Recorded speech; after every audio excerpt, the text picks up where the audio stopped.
And now, Dick Tracy.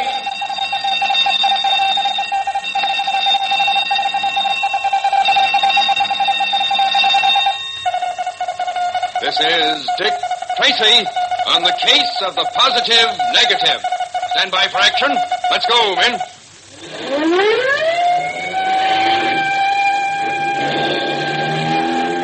Yes, it's Dick Tracy, protector of law and order. On January 23rd, 211 years ago tomorrow, there was born in the English colony of Massachusetts a man whose signature is perhaps the best known in American history, John Hancock, the first person to sign the Declaration of Independence. After graduating at Harvard in 1754 at the age of 17, John Hancock entered his uncle's business, and when his uncle died 10 years later, he inherited the business and a large fortune. Well, after the so-called Boston Massacre in 1770, he was a member of a committee which demanded that British troops be taken out of Boston. The British governor, offended by a speech made by Hancock, attempted to arrest both Hancock and Samuel Adams. Well, this arrest is supposed to be one of the objects of the British expedition to Concord, which led to the first battle of the Revolutionary War. John Hancock went on to greater things. He was president of the Continental Congress. He was, of course, the first signer of our Declaration of Independence, and his last office was president of the convention that adopted the federal Constitution. And so, Tracy fans, let's all join in saluting John Hancock, a great American patriot whose birthday anniversary will be celebrated tomorrow. And now, Dick Tracy. Tiptoes, the sinister news photographer, attempted to start a fire in a warehouse yesterday, but the plan was not quite successful. He did manage to get some good pictures, however, when one of the fire engines overturned on its way to the fire. Well, meanwhile, Dick Tracy and Pat Patton, convinced that the fire was set by Tiptoes, investigated and discovered that the night watchman had been bound and gagged and left to die in the intended fire. And now, as they drive back to the station house, Pat Patton turns to Dick Tracy and says, Richard, it's just got to have been Tiptoes who started that fire. I think you're right, Pat. Nobody else could have sneaked up so quietly on the night watchman. Yeah, it gives us a new slant on this character, all right. It certainly does, because whoever started that fire is a killer. He left that night watchman bound and gagged to face certain death in the fire. The only reason he didn't die was because the building was equipped with a smoke detector. And all of that fits in with what Junior told us about Tiptoes bungling. A careful person who knew as much about that warehouse as Tiptoes seemed to know would have found out that it was equipped with a smoke detector and was a poor place to start a fire. Yeah, and remember the rope that tied up the night watchman? It looked as though it had been tied by somebody who'd heard and not described, but had never actually seen one. Yes, it all adds up to the very strong possibility that it was Tiptoes.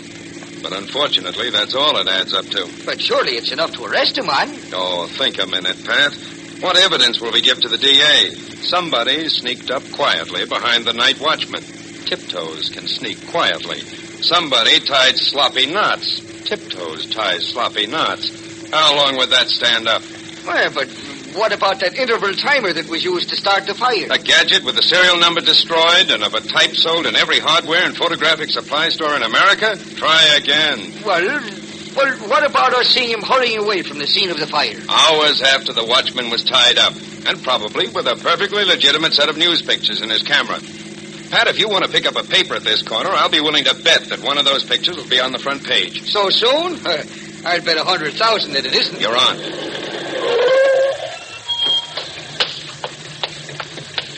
Give me a journal, please. Here you are, mister. Thank you.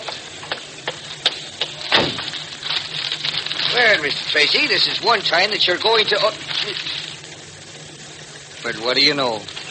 That makes $4,800,000 that you owe me. You'll have to settle up one of these days. Yeah, I guess I'll just have to bust open my piggy bank. Yeah, let me see the paper. Here, read it and weep. Spectacular picture of burning fire engine taken at the corner of North and Pine by the well-known news photographer Otto Focus. Firemen may be seen giving first aid to two of their fellow members who were hurt in the crash. How do you like that? I don't, but it's just what I expected. It gives him a perfect alibi for his speeding. And what can we do? No fingerprints. Nobody saw him go into the building or even saw him in the vicinity when the watchman was attacked. Absolutely nothing. Yeah, but what about Junior? Yes, that is something we can do. We've got to warn him that he's working for a dangerous killer. Which, if I know Junior, won't stop him. No, but it'll slow him up. Come on, Pat. Let's get to a telephone.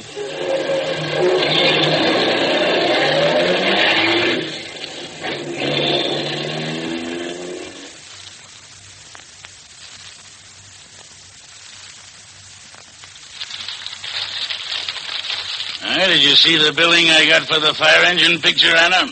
How could I miss it? Very gratifying, very. Spectacular picture. Otto Focus, well-known photographer. That'll just about make me Queen of the May among the spot newsboys. It's a good break, all right. A good break? It was a brilliant photographic accomplishment. Tiptoes. Do you want to know what I think of that picture? Not terribly, but if it'll make your little heart happy, what do you think of the picture? It stinks. Yeah? A terse, concise criticism. May I point out that the papers didn't think so? They wouldn't know a good picture if it came up and bit them. Let me tell you what's wrong with this one. I'm all ears. I've got news for you on that point, too, but we'll let it go for the moment. Thanks. First, the technical faults. As usual, you got your exposure wrong.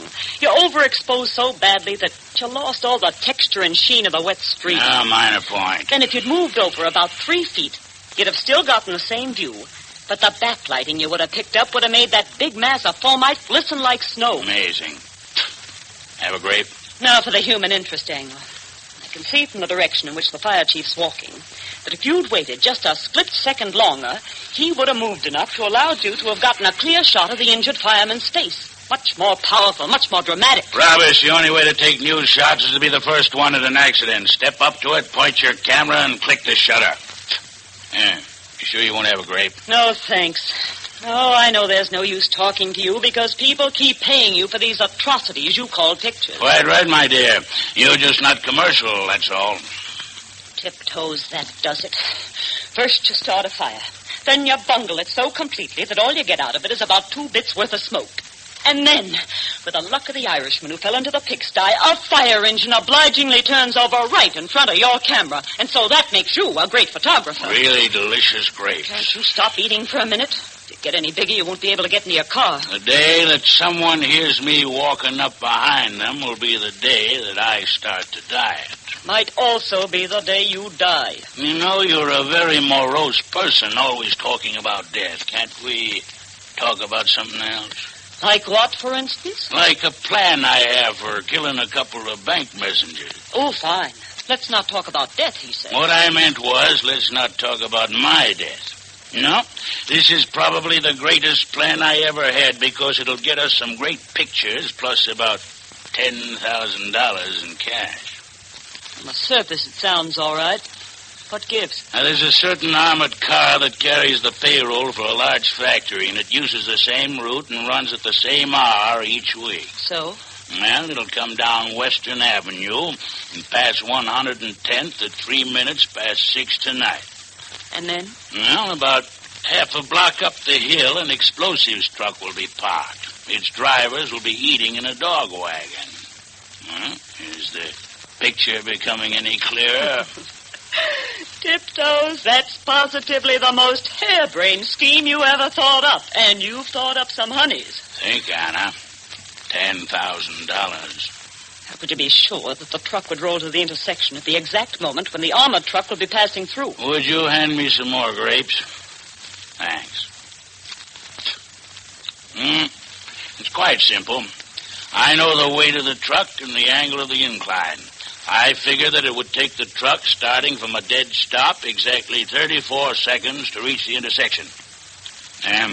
Timing the armored truck with my stopwatch, it takes it exactly 34 seconds to reach the intersection from the church up the street. You know, it really doesn't sound bad. If only you planned your pictures with the same care that you plan your accidents. Well, that wouldn't be nearly as much fun. Well, what do you say? You have a chance to pick up all the money before a crowd gathers? No, it's in a couple of canvas satchels. The explosion will demolish the cab of the armored truck, but it shouldn't do much more than rip open the part where they carry the money. So? These are good grapes. Well, let's go. It's almost 6 o'clock.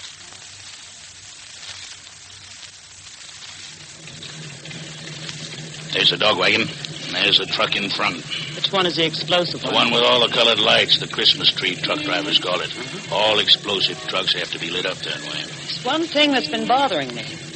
We know the truck will roll straight after I release the brakes. Well, that type of truck has a lock on the steering wheel as well as on the ignition. That means that the wheels are locked straight, and there's no one parked between it and the corner. Okay.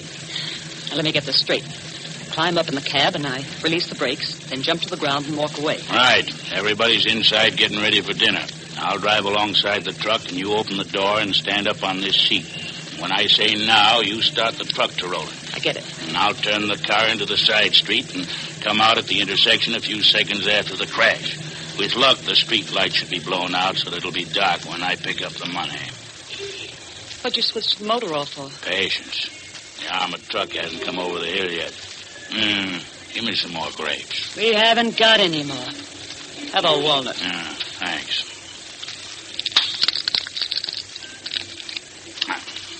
Well, if I get all the money in the truck, we should have nearly enough to get married on. The least you could do would be to stop eating while you're proposing to me. Yeah, then I might not have the strength. Well, save your strength for getting the money and the pictures. Be sure you get good ones. How can I miss? If I can spot the money quickly in the dark, I'll stash it in the car, and then I'll take some of the greatest... We're on, Kate. There's the armored car coming over the top of the hill. Are you sure we ought to do this? We might get caught. It's too late to worry now. There she is. She's all yours. Hold it here. I can reach in, all right. You sure you know what to do? You only got about 7 seconds. You give the word, I'm set. All right. Now. It's off. Get lost, kid. She's rolling.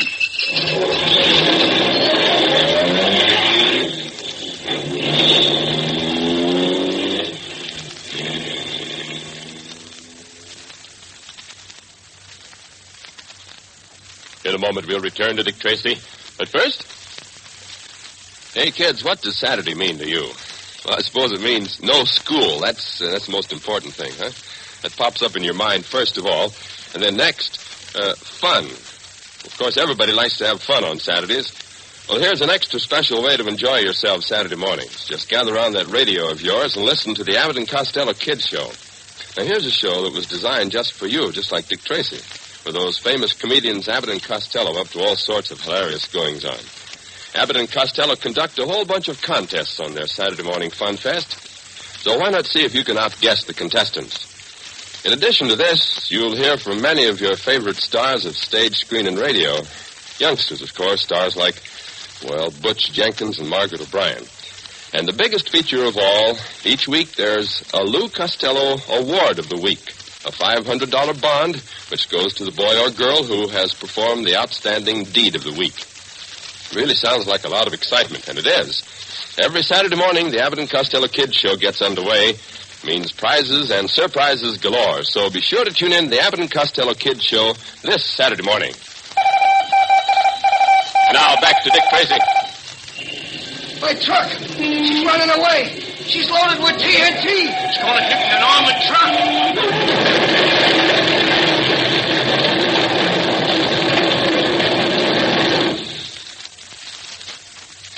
Has the money-mad Tiptoes carried out another crime to perfection, or has there been a slip-up? Better be sure to tune in tomorrow for the adventures of Dick Tracy. This is George Gunn speaking. The Mad Hatter of Lewis Carroll's famous story, Alice in Wonderland, would turn green with envy if he could see Tom Brenneman. You see, collecting hats is Tom's hobby, too, and so is trying them on.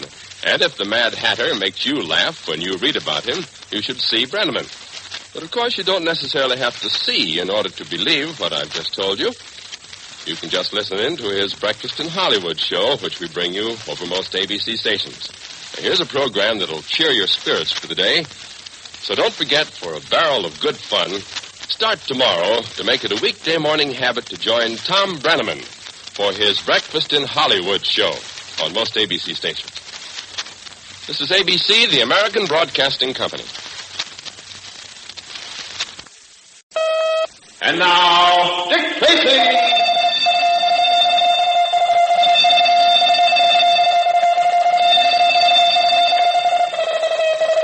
This is Dick Tracy on the case of the positive negative. Stand by for action. Let's go, men.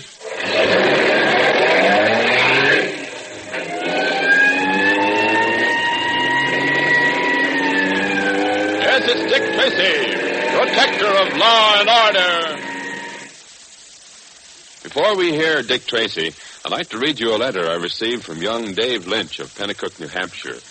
Dear Mr. Gunn, in a recent broadcast of Dick Tracy, you said that there was no explanation for the Northern Lights. Read the National Geographic magazine dated November 1947. End quote. Well, I immediately visited the library here at ABC and found the article the letter mentioned, written by Dr. Carl W. Gartline, a physicist at Cornell University. Dr. Gartline offered a really excellent explanation for the Northern Lights. I'd like to pass it on to you. First of all, as the sun rotates on its axis, it throws off gigantic streams of electrified particles which flow from the sun out into space for millions of miles. It's very much like a garden sprinkler. If you can picture the sun spinning round and round like a rotating garden sprinkler, you can see that all these particles spout in streams, just like the jets of water that flow from the sprinkler. Well, sometimes one of these streams of particles catches the Earth as it moves through space. Uh-oh, I don't have time to finish right now. I tell you what I'll do. I'll be back with the rest of the story right after today's Dick Tracy episode. And now, Dick Tracy.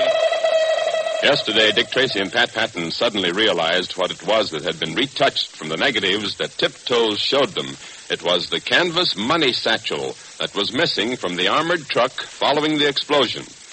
Knowing that their only hope of getting conclusive proof lay in finding the original negatives, the Junior disobeyed Dick Tracy and returned to Tiptoe's darkroom to search for them. So, busily engrossed in looking through the wastebasket, he is suddenly startled to hear a voice behind him say, "Well, my lad, did you lose something?" I didn't hear you coming in, Mr. Focus. My dear boy, nobody does.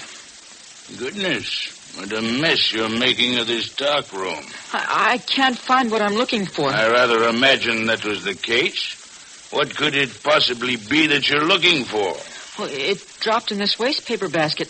That's why I was taking everything out of it. Come, what are you so nervous about? What dropped in the wastebasket? Why, the ounce weight. Yes, it dropped in while I was trying to weigh out the potassium bromide from a stigmat. Ah, yes, the ounce weight, to be sure. Well, my lad, I'll help you look for it. It's rather small. All the more reason for both of us to look. And, my boy? Yes, sir. Now, let's see. We have almost everything out of the wastebasket already, but I don't see it. I don't see it at all. I could have sworn I saw it fall in. Obviously, you were mistaken. Could you also have been mistaken about what it is you were looking for? Oh, no, sir, My friend, let's stop this nonsense. You haven't been telling me the truth. Because now I lift out the last paper in the wastebasket, and it obviously conceals... I can't believe it. Oh, there it is.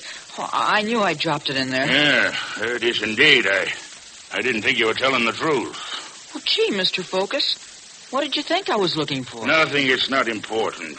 By the way, you're here rather late, aren't you? I think you'd better be running along. Well, don't you want me to finish measuring out that potassium bromide? No, I'll do it myself. You might lose the scales this time. Whatever you say, Mr. Focus. Good night. Yeah.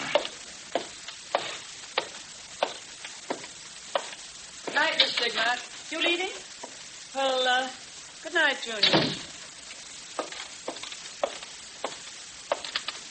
Tiptoes, why'd you let him go home so quickly? Because I found myself in a very awkward predicament. That should have been no novelty to you. I heard you speaking angrily to Junior.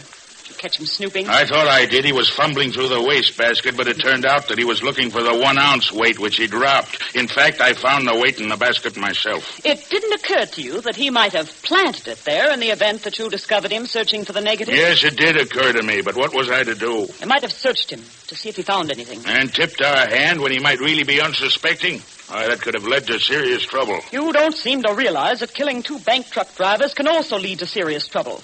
Tiptoes, we're playing for keeps now.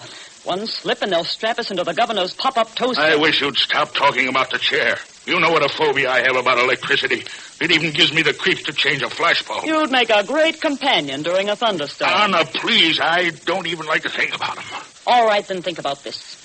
Are you sure that Junior didn't find anything in that wastebasket? There wasn't anything to find. I emptied it this morning. Thoroughly? Of course. I tossed the contents into the furnace. You're sure nothing stuck to the bottom? Stop worrying, will you? Everything's all right. I hope so, but I doubt it. How about the money from the armored truck?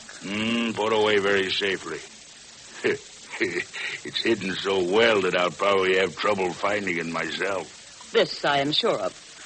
By the way, in all the excitement, I never asked you. How much was there in the satchel? Well, I hit it almost on the nose when I said 10,000. $9,485.18. And when are we going to spend it? You said it was all in small bills. It is, but I still think we better keep it out of circulation for a while. In the meantime, we can make plenty of legitimate money. That would be a novelty. How? Anna, have you ever seen a waterfront fire? Legitimate, he says. Of course, this fire's just going to happen as a result of natural causes. Of course. Plus a couple of incendiary bombs. How? When? Where? Well, as you've probably read in the paper, an unusual number of oil tankers are put in lately due to the fuel oil shortage. So? Now, they've come in faster than they can be unloaded. So several are tied up to the docks waiting for their turn, while their crews happily disport themselves around the gay spots of our fair city. Leaving the ships comparatively unguarded. Exactly. It shouldn't be too hard to stroll by, toss a couple of incendiary bombs onto the decks, and then wait for developments. Uh-huh. Unless I miss my guess, they should be rather spectacular developments, too. Well, that answers how and where. What about when? Well, I thought tonight would be as good a time as any. There's a threat of snow in the air, and flames photographed beautifully against a background of falling snow. Tiptoes, please don't try to tell me what makes a good picture. One last word of advice.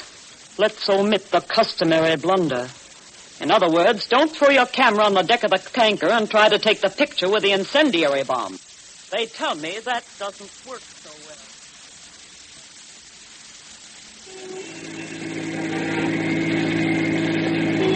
But, Dick, why did Junior want us to meet him at a soda fountain? Not just to mooch a free soda patch, you can be sure of that. He didn't want to talk too much on the phone, but I gathered that he'd found something pretty important. Well, this is it. Yeah, quite a place. Cut-rate soda fountain, sandwiches at less than cost. That's an interesting business philosophy. Oh, I like that sign better. We stand behind every sandwich we sell. That must keep someone awfully busy. Yeah. I wonder where Junior is.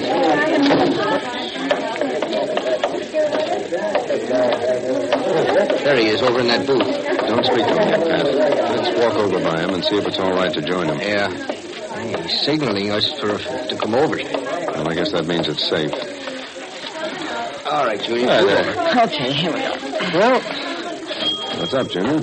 I found something while I was in the darkroom, but I was afraid they might discover it was gone and follow me. That's why I came only as far as the corner and then stayed in here where there'd be plenty of witnesses if they came after me and tried to take it back. A good move. And what was it you found? Well, it was this, Dick. What you having, Jan? Oh, nothing, thanks. Look, Bob, you got a paper sitting in them seats some way. This ain't a charitable institution. Oh, well, give me a vanilla milkshake. Okay, sport. How about you, handsome? bring me a tuna fish and whipped cream sandwich. Well done. With or without? With or without what? Pickles and cherries. Oh, with, of course. And don't stand behind it. I never do. That's Mr. Garfinkel's job. Hey, Eddie. Mr. Garfinkel. One number 1 sandwich, regular. All right now, Junior. What was it you found? This. That's fine, but what is it? Boy, it must be the print that Anna made up in order to make the second set of negatives. I found it sticking to the side of the wastebasket. It's so faded, it's hard to tell what it is. That's because she was in such a hurry, she probably didn't rinse it at all. And the hypo just keeps on working if it isn't rinsed until it's eaten off the entire picture. I see. But look, the upper part of the picture isn't faded as bad as the rest. And you can see that the background is the same as that wreck picture he showed us. Yeah, but what's that big blob of red in the center? Well, I guess that's the new cosine that she used to paint out the valise that was stolen from the armored truck. Yes, it's exactly the shape of the money carrier, all right. Yeah, the only trouble is there isn't enough of the rest of the picture left to definitely prove that it really was the valise that was touched out. I'm afraid Pat's right. A clever lawyer could bring up charges of a frame and say that we drew that red outline on there ourselves. Then it isn't any good? I didn't say that. It proves to us that we're right. But I've got to get the original negative. Oh, they've probably been destroyed long ago. Oh, I don't think so, Pat. You know, I've got a feeling that Anna may be keeping them for her own purposes. No, in other words, it's a case of cherchez la film. You unspeakable cad.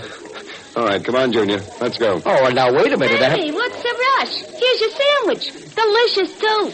Oh, it's not what I wanted. I wanted it with brown gravy and marshmallow sauce. But that's 5 cents extra. Oh, hang the expense.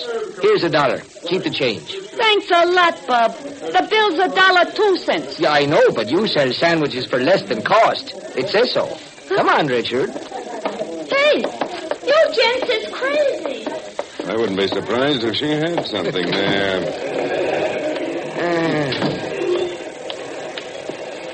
You know something, Dick? Maybe I was just a little bit hasty about that sandwich. Seems to me the least you could do is... Hold it, Pat. Tiptoes and Anna Stigmat were in that car that just started up. And unless I missed my guess, they're up to something. Come on, Pat. Let's go. I'm right with you, my boy. And this time we're going to catch them dead to rights. Or better yet, just plain dead.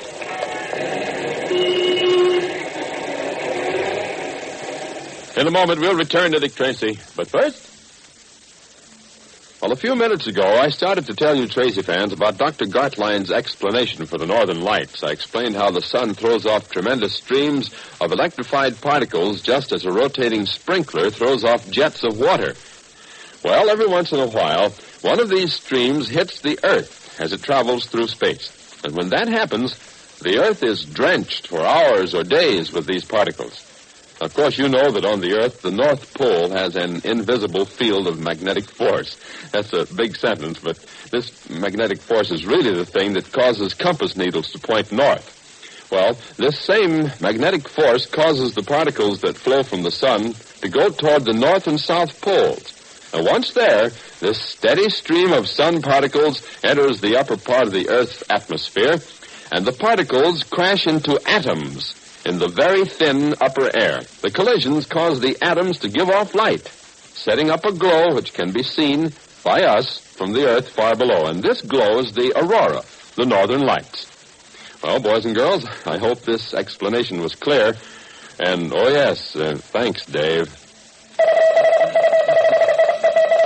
And now, back to Dick Tracy.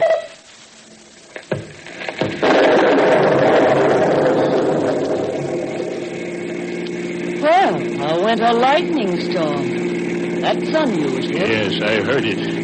You know how I feel about electricity. I'm not sure I can go through with it tonight. And which will prove stronger, Tiptoe's criminal craving for money or his craven terror of the lightning? Better be sure to tune in tomorrow for the adventures of Dick Tracy. This is George Gunn speaking. Have you Tracy fans any idea how Vox Pop MCs Parks Johnson and Warren Hull select such interesting people for their Wednesday night shows? Well, they're aided by officials of towns or festivals they intend to visit who distribute questionnaires to prospective interviewees. And then 5 days before the particular show, Vox Pop staff narrows the field down to, 10 or 15 people. And when Johnson and Hull finally arrive on the scene, they select the final 5 or 6 for the program. And they spend quite some time with these people, finding out all about them. Vox Pop is well worth this intensive preparation, for it's one of radio's most absorbing programs. Why not listen for it on most ABC stations tomorrow night? This is ABC, the American Broadcasting Company.